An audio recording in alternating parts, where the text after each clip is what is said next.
YOLO comic book fans, today I want to talk to you guys about comic books and superheroes, and more specifically about She-Hulk, right? Like, they have this new show about She-Hulk. If you're not familiar with comic books, basically you have this really smart genius scientist named Bruce Banner. All right, all kinds of horrific things happen to this dude in his life. Basically, he was in an accident, and anytime he gets overly angry, he goes from a regular guy to having become like godlike strong. Technically, in the comic universe, I think Hulk is one of the only superheroes that achieves becoming a god. He becomes undefeated pretty much. Now, he has a cousin, and she is a lawyer. To save her life in the comics, Bruce decides to give his cousin, female, some of his blood, which then saves her life. In turn, she becomes She-Hulk, right? And in the comic books, in most of in the universe of like that surrounds comic books, She-Hulk is a badass dude. She-Hulk is like the epitome of what you would consider a strong woman. Not only does she have the intelligence, she has the physique and the strength and power to go along with it. Not to mention, she's green all the time, and she's able to be more human-like than Bruce Banner when he turns into the Raging Hulk, right? Now, Disney had a great opportunity to take a superhero that could have appealed to so many people. Everyone from little boys and little girls to adults. You literally had the epitome of what a human being would want to be like, right? Their moral compass is on straight. They're educated. They're part of the social construct of society. They're a lawyer at that. And she has all these gifts, right? Like, why not? So if this was like 2002, if they had made this show in like 2002, She-Hulk would have been a badass. She would have been everything a young girl would probably want to be, and everything a young guy might want to be with, right? And it's rare to have these particular individuals in the comic book scene. Like, well, it's not that rare, but I mean, she kind of stands out.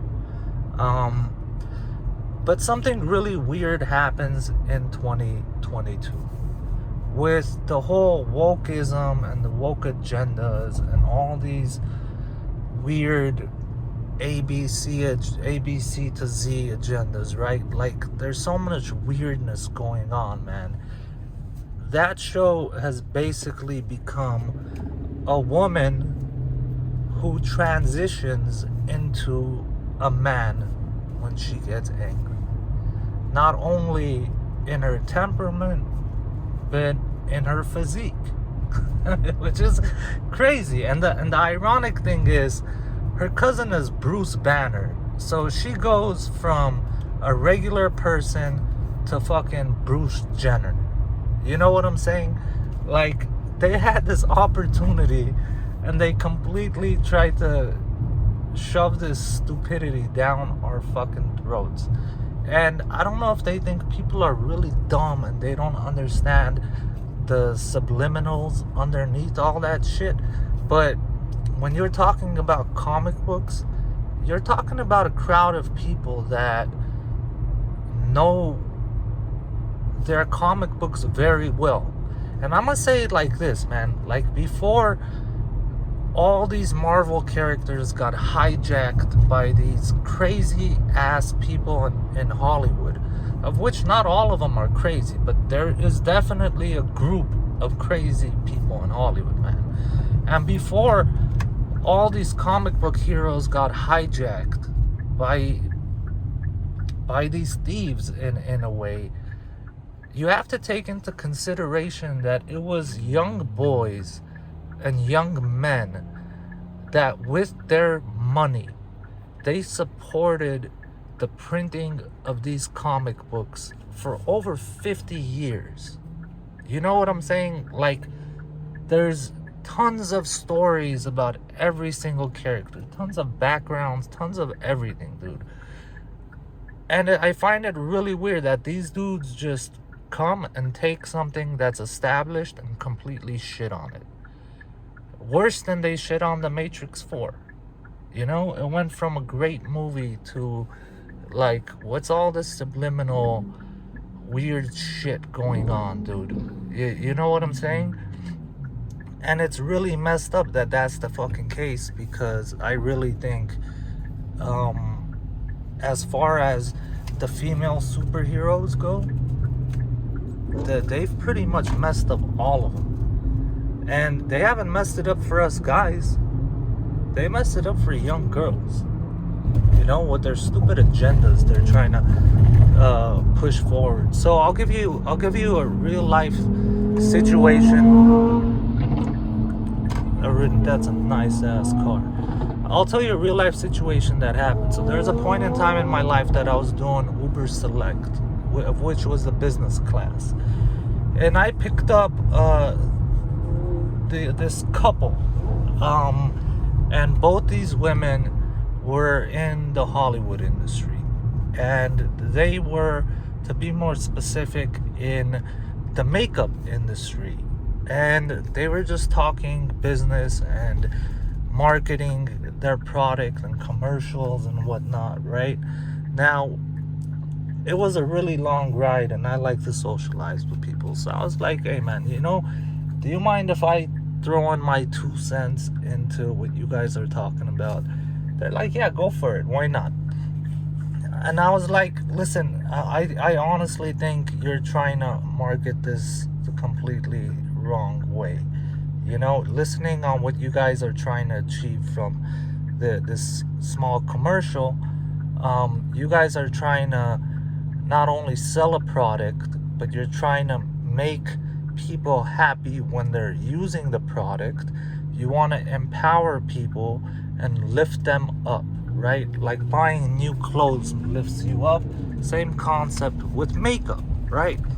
They're like, yeah, exactly. You kind of hit the nail on the coffin right there. I was like, okay, so check this out, man. Like, let me pitch you something of which, like, you can have it. I don't want anything in return. I was like, so let's say you start off with this girl. She's in the bathroom and she lifts up her face from the sink of which she's washing her face, fresh out the shower, no makeup on, right? And then suddenly you see her in a military uniform. And I'm talking about gun in hand, properly, right? And then you see her like pop out of the water, like in one of those Arnold Schwarzenegger movies, you know, when like the special operations dudes, they just like slowly lift their head out the water. And this girl, it has the gear on and everything, and she has all this fucking like makeup on her face to blend into the background, right? She has all the green and the black and, you know, the military makeup.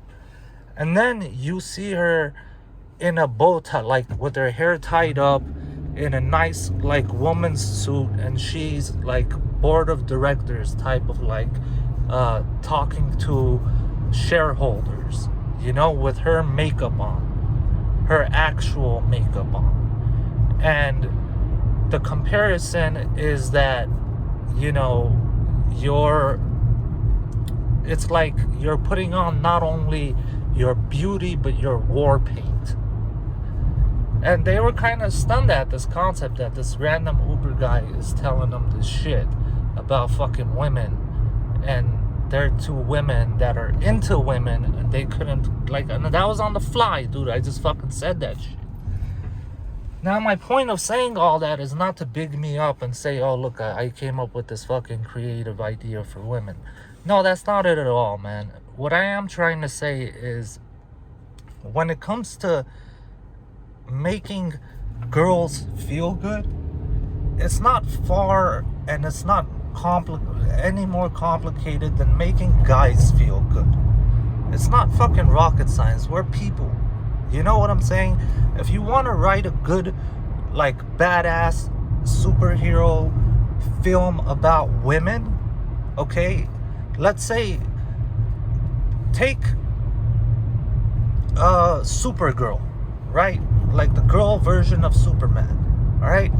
Write a bomb-ass movie for Superman, and then replace the entire fucking, all the names. Superman, just fucking replace it with Supergirl. And you'll have yourself a bomb-ass film that will uplift women. Yes, there's minute little differences here and there, but when you're talking about fucking superheroes that can do some crazy shit, it doesn't matter if it's a guy or a girl. It doesn't matter if they have a vag or they have nuts hanging. What matters is their moral compass. What matters is how they go about solving problems and about being a hero, right? Saving lives. It's not about if he has a penis or a vag. No different when the police show up to save your fucking life. You don't care if it's a guy or a girl. You're not asking them what they're fucking, if they're lesbian, if they're transgender, if they're this or that. No, they're just human beings there to do a specific fucking job. But somehow this simple concept really flies over these people in Hollywood, of which I don't really think it flies over them. I just think they assume all of us, people of society, are really fucking dumb, and that they could do all kinds of subliminal, in your face, horrendous, fucked up things, and that'll be the end of it, you know, and no one will notice. But no, man, we notice all that shit. Everybody notices all that shit. That's why look where America's at right now, man. Look where America's at right now. I'm gonna end it at that. You guys have a nice day. Peace.